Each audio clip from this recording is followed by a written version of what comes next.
My name is Valerie Willman. The day I found out I was pregnant with my second child was the day that my husband died.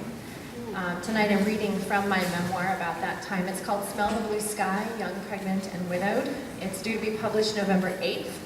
And if you'd like updates on the release date and the book launch party, please sign up on the sheet in the back on the table. This is an excerpt from chapter 16.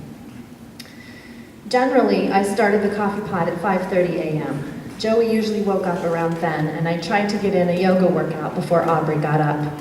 Joey was easier to manage while I did yoga. Sometimes Sue did it with me, and we'd drink coffee together afterwards.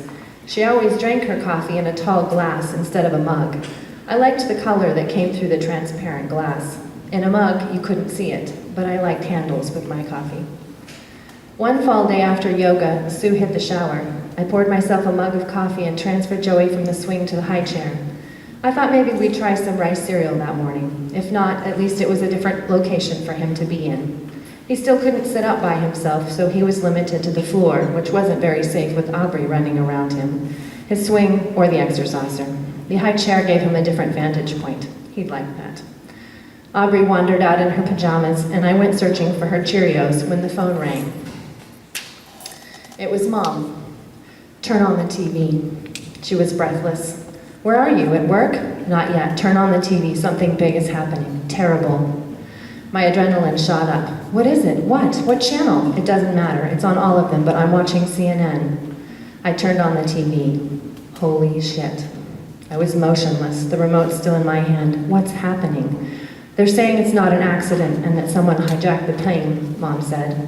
"Listen, I have to finish getting ready for work. I'll call you later. I can't believe this is happening."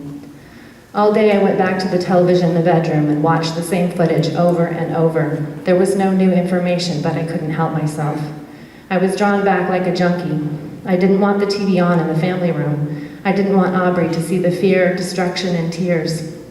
So I covertly snuck into the bedroom when I thought she was engaged elsewhere. In the late afternoon, I felt so nauseous and headachy that I cut myself off cold turkey. No more TV. I called the neighbor girls so I could step outside for a quick run. Sue wasn't there right then. The crisp September air shocked my headache away, and I tried to run off some of the fogginess. My arms pumped in unison with my legs. Watching the news and seeing the heartache reminded me of my loss and seemed to open the wound anew. It wasn't like it happened all over again. I was just reminded that I had lost Rob and suffered because of it. My feet struck the sidewalk cement. I was mad, pissed. How dare this happen?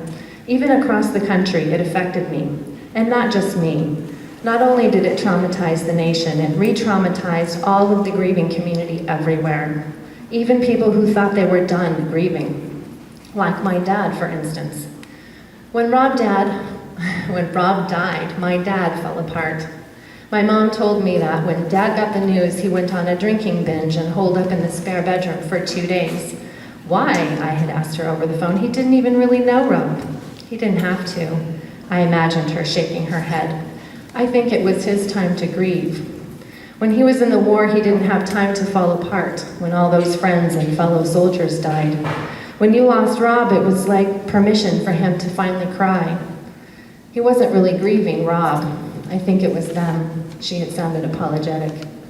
It was like that now with the Twin Towers. The only difference for me was that I did have time to cry over Rob. But then, a year later, I felt like doing it all over again.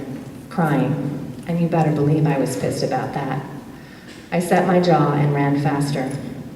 In all honesty, I was scared too. Scared about what I didn't know. I just didn't feel safe anymore, and that pissed me off too. I turned the corner and was thankful the rains hadn't come yet. Thank you so much for listening. Please sign up in the back of the room for the book.